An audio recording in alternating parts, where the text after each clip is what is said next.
Peoples party کے chairman Bilawal Bhutto Zardari خصوصی تیاری کے ذریعے کراچی سے لاڑکانہ روانہ ہو گئے۔ پارٹی چیئرمین کے ہمراہ وزیر اعلیٰ مراد علی شاہ صوبائی وزراء ناصر حسین شاہ، شرجیل انعام میمن، قاسم نوید اور رکن اسمبلی امداد پتافی بھی موجود تھے۔ بلاول بھٹو پی آئی اے کی پرواز پی کے 536 سے سکر کے لیے روانہ ہوئے، جہاں سے وہ گڑھی خدا بخش شہید بے نظیر بھٹو کی برسی پر جلسے سے خطاب کریں گے۔ بلاول بھٹو نے کہا کہ لاڑکانہ شہر پہنچ چکا ہوں، کل ہم شہید رانی کا 15واں یوم شہادت منائیں گے۔ میں کل اپنی تقریر میں شہید رانی کو یاد کروں گا اور خارجہ پالیسی، معاشی اور دہشت گردی کے مسائل پر بھی بات کروں گا۔ پارٹی چیئرمین نے عوام سے مخاطب ہو کر کہا، میں آپ کو دعوت دیتا ہوں کہ گڑھی خدا بخش آئیں اور شہید محترمہ بے نظیر بھٹو کو ان کے 15ویں یوم شہادت پر خراج عقیدت پیش میں اپنا لاڑکانہ شہر پہنچا ہوں اور کل انشاءاللہ تعالی ہم شہید محترمہ بے نظیر بھٹو کی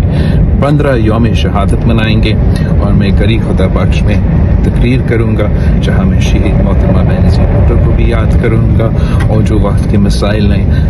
خارجہ سطح پہ، معاشی سطح پہ، دہشت گردی کے حوالے سے،